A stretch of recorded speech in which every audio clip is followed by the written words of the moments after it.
शिक्षक दिवस पर प्रदेश के सभी माता पिताओं से, बच्चों से और सभी अध्यापकों को मेरी मंगल कामनाएं हैं। परिस्थितियां थोड़ी अलग है, कोरोना का काल है जिसमें बच्चों की ऑनलाइन एजुकेशन हो रही है, तो सरकार ने जो सुविधा बच्चों को दी है उसका वो जल्दी से फ़ायदा उठाएं, अपने अध्यापकों से जुड़े रहें फ़ोन द्वारा, और जो उनकी क्लासें ली जा रही है ज़्यादा से ज़्यादा प्रश्न वो घर में सॉल्व करें और टीचरों को बताएं, क्योंकि टीचर कुछ जो है वो स्कूल में भी पहुंच रहे हैं। हम शिक्षक दिवस पर अपनी महान जो हमारी परंपराएं हैं, क्योंकि गुरु को यानी कि ईश्वर के बाद दूसरा माना गया है, हमारी शिक्षा का महान मूल्य हमें बताता है कि शिक्षा असत्य से सत्य की तरफ, अंधकार से प्रकाश की तरफ और मृत्यु से अमरता की तरफ ले जाती है। तो सभी विद्यार्थी शिक्षा के इन महान मूल्यों को ग्रहण करके शिक्षक दिवस पर आगे संकल्प लें कि हम विद्या ग्रहण करके हिमाचल प्रदेश का भारतवर्ष में नाम रोशन करेंगे। जय हिंद, जय भारत। प्रदेश में जहां एक तरफ विधानसभा सत्र में SC/ST के लोगों के साथ हो रहे शोषण पर सत्ता पक्ष और विपक्ष में तीखी नोकझोंक हो रही है और दलित लोगों पर हो रहे अत्याचारों को लेकर विपक्ष सत्तासीन सरकार को घेरने में लगा है, वहीं सोलन में महर्षि वाल्मीकि की तस्वीरें खाना खाने वाली पत्तों में फोटो के रूप में छपी मिली है, जिसके बाद से वाल्मीकि समाज के लोगों में भारी रोष देखने को मिला। वाल्मीकि समुदाय के लोगों ने धार्मिक भावनाओं को ठेस पहुंचाने की शिकायत पुलिस में की है। जानकारी के अनुसार सोलन के बाईपास पर एक रेहड़ी पर महर्षि वाल्मीकि की तस्वीरों वाली पत्थरों में खाना परोसा जा रहा था। जैसे ही वाल्मीकि समाज के लोगों को इस बात का पता चला तो उन्होंने रेहड़ी वाले को पकड़कर पुलिस के हवाले किया और सख्त कार्रवाई की मांग की। वाल्मीकि समुदाय के लोगों का कहना है कि किसी की धार्मिक आस्था को ठेस पहुंचाना उचित नहीं है। शरारती तत्वों द्वारा समाज को असंगठित करने का प्रयास किया जा रहा है। उन्होंने प्रशासन से कड़ा संज्ञान लेने की मांग की है। बड़ा दुख का विषय है कि आज हमारा एक व्यक्ति दोरीद्वाल सोलन स्थित में मटन की दुकान पे गया, वहाँ से सब्जी खरीदी। वहाँ जब उसने देखा कि मटन की दुकान वाले ने उसको पत्तल के ऊपर जो उसमें किया है, वो पत्तल पे, ये पत्तल मेरे सामने है, इस पे महर्षि वाल्मीकि भगवान जी की फोटो साक्षात दिखाई गई है। हमारा पूरा वाल्मीकि समुदाय जब हमारे इसके जहन में आया, हमारी नॉलेज में आया, हम सारे एकत्र होके पुलिस चौकी आए, यहाँ हमने रिपोर्ट दर्ज कराई और शोक व्यक्त किया। इस बारे में एसपी अभिषेक यादव ने बताया कि देर रात पुलिस चौकी सपरून में वाल्मीकि समाज के लोगों द्वारा शिकायत दर्ज करवाई गई, जिसमें उन्होंने महर्षि वाल्मीकि की फोटो पर खाना खाने वाली पत्तों में फोटो के रूप में छपी है। उन्होंने कहा कि इस पर पुलिस ने मामला दर्ज कर लिया है और जांच की जा रही है।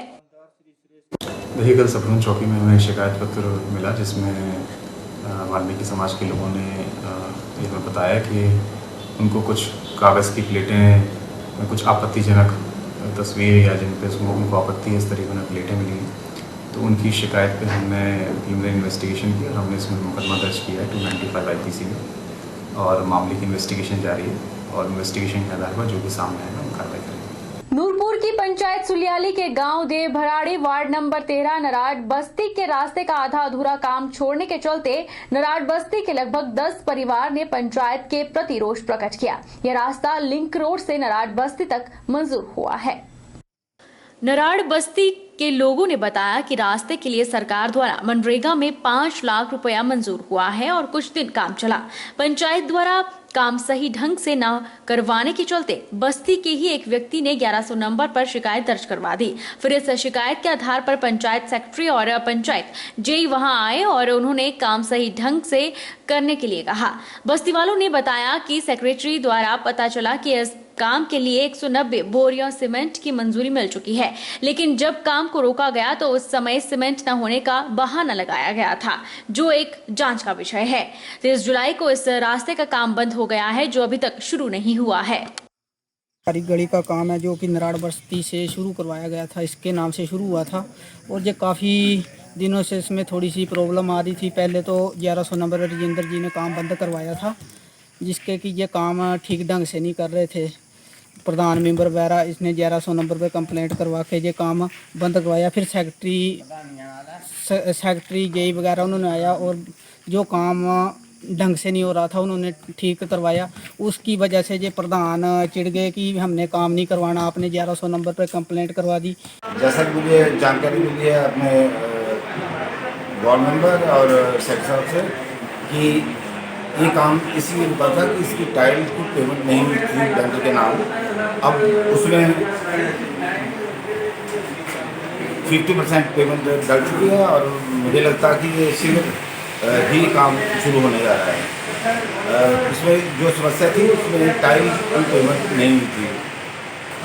बाकी जब भी टाइल में मुझे जानकारी मिली है कि इसकी टाइल की 50% पेमेंट डल चुकी है और जब हम वेंडर से शीघ्र ही टाइल मंगवा कर इस काम को सुचारू रूप से चलाएंगे, क्योंकि लेबर इसलिए रोक दी थी कि टाइल अभी नहीं आ पा रही। विकास खंड गोपालपुर के कोट पंचायत के गांव रोपा बड़ाही के सभी रास्तों की हालत खस्ता है, जिनका बरसात के दिनों में नामो निशान मिट जाता है। अगर इस गांव में कोई बीमार हो जाए तो लोगों को सड़क तक मरीज को कुर्सी, पलंग या पालकी से उठाकर पहुंचाना पड़ता है, जिसका ताजा वीडियो भी सामने आया है। यहाँ सड़क रास्ते में तब्दील हो गई है। हर गांव को सड़क सुविधा प्रदान करना प्रदेश सरकार का वादा है और दावा भी है, लेकिन ये वादे खोखले नजर आते हैं जब समस्या से जूझते गांव के लोग अपना दर्द सोशल मीडिया पर या वीडियो बनाकर बयां करते हैं। ऐसा ही दर्द विकास खंड गोपालपुर के कोट पंचायत के गांव रोपा बड़ाही में छलका है, जहां लगभग गांव के सभी रास्ते खस्ता हालत में हैं। गांववासी का कहना है कि यहां अगर कोई बीमार हो जाए तो उसे उठाकर सड़क तक पहुंचाना पड़ता है और कई बार पालकी उठाने के लिए लोग भी नहीं मिलते, जिससे परेशानियों का सामना करना पड़ता है। उनका कहना है कि इस बारे में कई बार पंचायत प्रधान को बताया गया, यहाँ तक कि मुख्यमंत्री सेवा संकल्प योजना पर भी शिकायत की गई। वहां से जवाब आता है कि 1 या 1.5 महीने में समस्या हल हो जाएगी और पंचायत प्रतिनिधि भी यही कहते हैं। उनका कहना है कि बलासी, बजूरी, नगरोटा, मठ तक पहुंचने के लिए यह मुख्य रास्ता है, लेकिन मुख्य रास्ते की हालत ही खस्ता है। हमारे वार्ड के लगभग सभी रास्ते बहुत ही खराब हैं, जिनका बरसात के दिनों में तो नामो निशान मिट जाता है। अगर हमें कभी दिक्कत आती है, जैसे कोई बीमार होता है या कोई गिरता है, किसी को चोट आती है, चलने फिरने में असमर्थ हो, तो या तो उसको चारपाई पे लेके जाना पड़ता है या फिर पालकी का सहारा लेना पड़ता है। और ना ही आजकल गांव में इतने आदमी होते हैं कि हम पालकी ला सकें, उसके लिए 4 आदमी चाहिए। हमें बहुत समस्या है। इस बारे में हमने प्रधान जी से बहुत बार बात की, लेकिन वो हर बार हमें 1 महीना के डाल देते हैं। मुख्यमंत्री सेवा संकल्प योजना चली आजकल 1100 नंबर पे, हमने वहाँ भी इसकी कई बार कंप्लेंट की, लेकिन वहाँ भी हमें वही 1 महीना 1.5 महीना सुनने को मिला। वहाँ भी इसकी कोई सुनवाई नहीं की गई। तो मेरी आपसे प्रार्थना की कृपा करके हमें इस समस्या से निजात दिलाएं, हमारे रास्तों को पक्का किया जाए।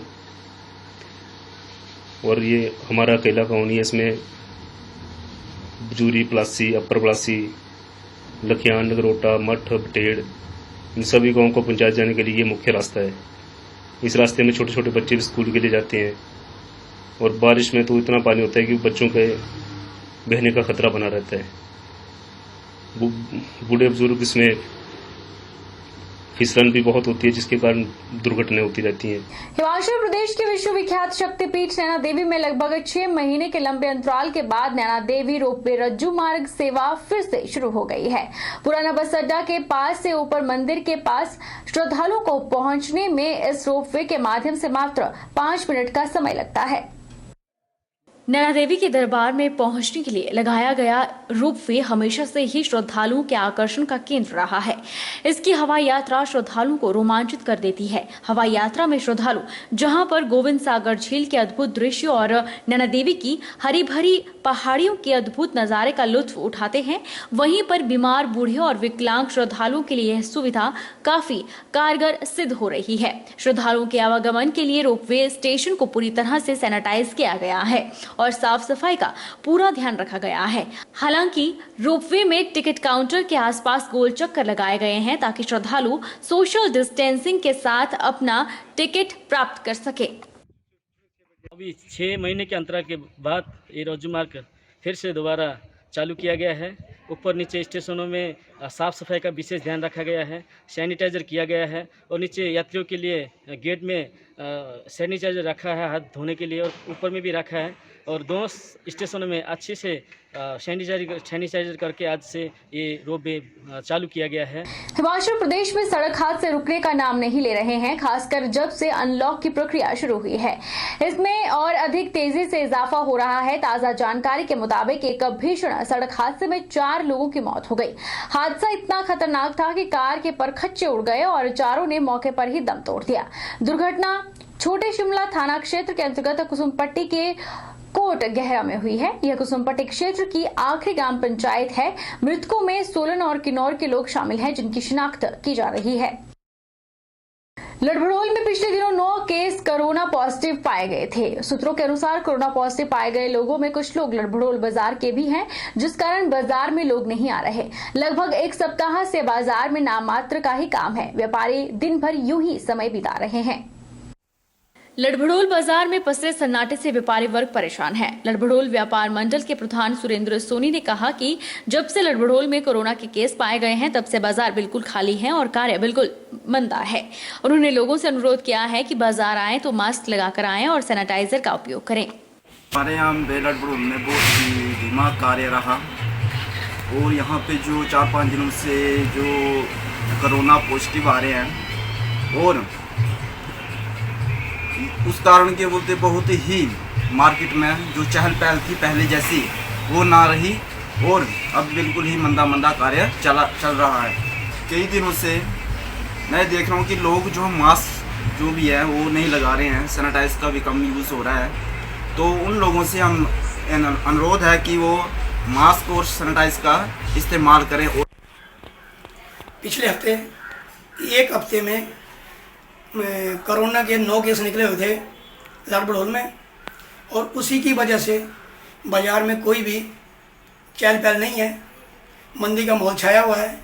मैं हर एक गाँव वासियों से गुजारिश करता हूँ कि बड़ोल में आएँ और मास्क लगाएं और थोड़ी दूरी बना के रखें, जिससे हर एक कस्टमर को, हर एक दुकानदार को कोई या तकलीफ ना हो। रुकेंगे एक छोटे से ब्रेक के लिए। ब्रेक के उस पार फौरन लौटेंगे। आप बन रही हमारे साथ।